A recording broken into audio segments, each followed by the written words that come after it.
Hi, this video is for Mental Health Week, and it's kind of ironic that during Mental Health Week, my mental health has probably been the worst it's been in a really long time.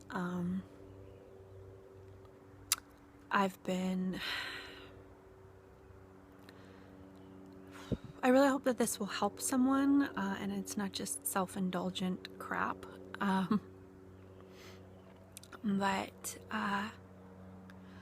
Yeah, so if you've been part of this channel for a while, you know that I've struggled with emotional issues, depression, abandonment, things like that. And a lot of it, I've struggled, like when I have financial difficulties, it adds to the stress. And I've been dealing with this financial issue for a while now, and at the same time continuing to try and push myself towards more financial stability. And I'm not going to get into all the details, but I want to say it's been a catastrophic financial event. That might be a little bit dramatic, I don't know. So there's this financial event that feels catastrophic. I'm sure that I'll get through it, but it just feels like a huge step back. And I'm trying to look at it as, 2 steps forward, 1 step back is still progress, right? Because the thing is that, I just did this interview on Monday about Wellness Recovery Action Plan, WRAP. We were talking about the 5 keys: hope, education, hope, personal responsibility, education, self-advocacy, and support. And I gotta say, it's a lot easier to practice this stuff, practice mindfulness, gratitude, self-care, eating well, exercise, whatever your skills, your coping skills, your strategies for wellness. It's a lot easier to stick to those when everything's going fine, it's when the shit hits the fan and when things get really stressful that not only are these skills even more important, but they're that much harder to practice and stick to. And my mental health was getting not very good. I was just having crying all the time and feeling like I didn't know if I'd be able to get through the day or whatever without walking out of my job or something like that. I just didn't know how I was gonna cope.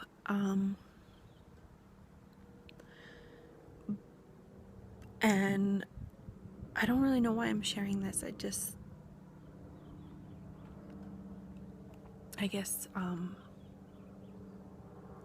I want to practice what I preach. I want to, I'm posting about Mental Health Week, and I don't want to hide the fact that I'm struggling, I guess. And I know that I'll get through it. It's just really, it's really hard right now. And I know that when I'm well and there's no financial stresses and there's no overwhelm and my health is decent and my relationship is good, it's easy for me to look at other people and be like, oh, well, look, they're not doing the things that I would do or whatever. But, when you're in the thick of it, it's easier said than done. So, I just want to have compassion for myself right now and compassion for others who are going through challenges. And some people say, oh, well, if this problem or that problem is not that big a deal. Well, for me it is. And we all have different challenges and barriers in our life.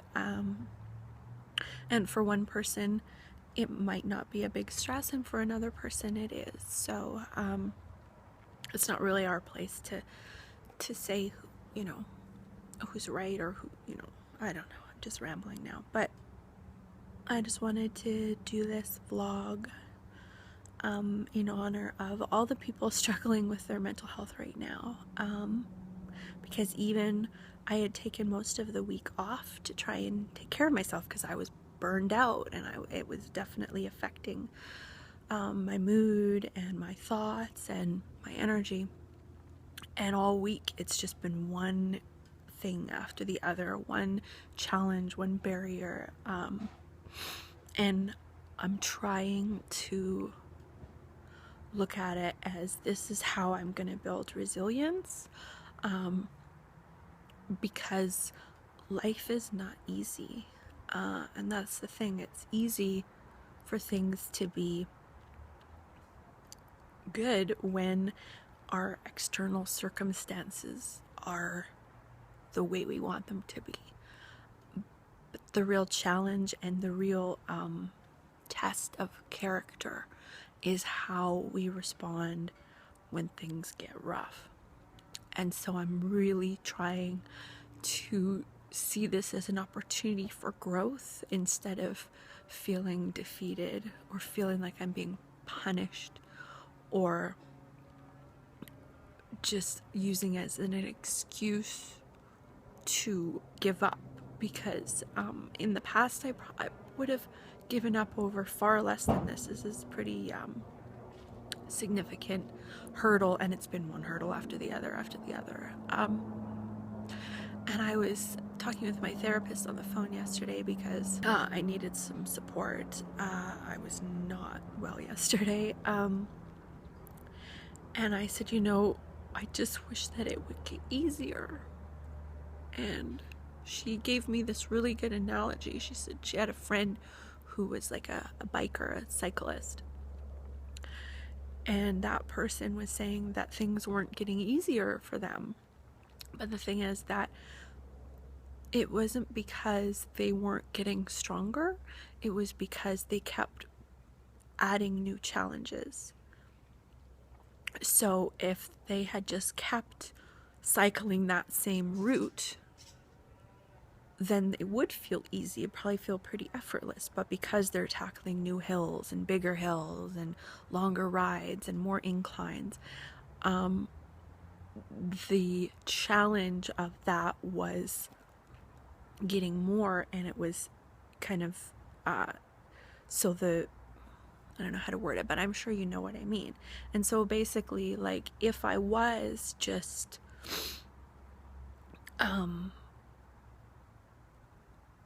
allowing myself to be content with the status quo, things would feel easier at least. I mean, challenges in life still come up, but it's because I'm taking on all these new challenges and forcing myself to expand and face fears and things like that, that it doesn't feel like it's getting easier.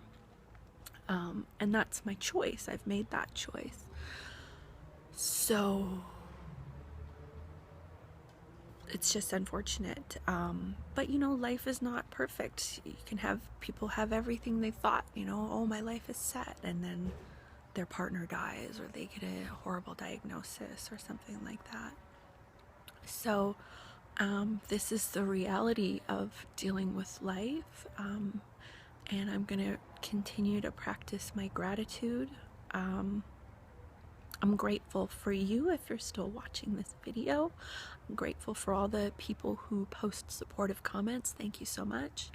I'm less grateful for the people who post negative comments, but there are some benefits to more comments, and whether they're positive or negative, so I'll be grateful for you too. I'm grateful for having supportive friends and a roof over my head and beautiful weather and a yard I can sit in and have some privacy.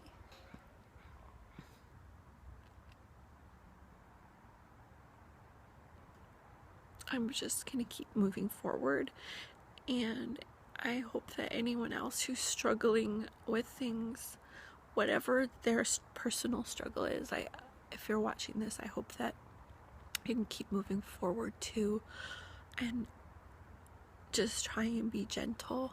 I'm gonna try and be gentle with myself. I've been trying, and I keep getting these things thrown at me that have disrupted that, but I'm gonna keep doing what I can to take care of myself, and I'm not gonna let these external. So yeah, I just wanted to share that because it's Mental Health Week, and because it's easy when everything's going well, and I just want to remind myself, and I really hope that it will help someone else, even if it's just one person watching this, to remember that when things are hard, that's when it's like the most important. That's why we practice this stuff when things are better, because then when things are not as we would like them to be, we have more of a habit in place, and we have the coping skills and the support and all of the things that we need. And yeah, I mean, if this had happened 10 years ago, who knows? I might be way worse off. My whole life might fall apart, you know? And I'm not going to quit my show. I may quit my job, one of my jobs, we'll see. What the goal is to reduce some of my hours, so that I have more balance in my life. So if that doesn't work out, if I'm not allowed to, then I may be forced to make a decision about quitting. But I'm not going to quit just because I'm frustrated or because I'm feeling scared or upset. And it's the same with my relationship. Especially, I mean, finances are like probably the biggest cause for divorce and relationship breakup. And it gets really scary. But I'm not going to end or make any final decisions when I'm feeling scared or upset. And if you watched the interview from Monday that I did with Jen Cusick about WRAP, Wellness Recovery Action Plan, the first key concept in the road to recovery and wellness is hope. Hope that things are going to get better. Hope that life isn't always going to be this way, and that hope that we can cope, and hope that just hope. And again, that might look different for different people. But I am doing my darndest not to lose hope, because without hope, it's a lot harder to come back. So, okay, I'm gonna wrap this up now. I hope that things are going well for you, and if they're not, I hope that you are finding ways to take good care. And I'll send you lots and lots of love.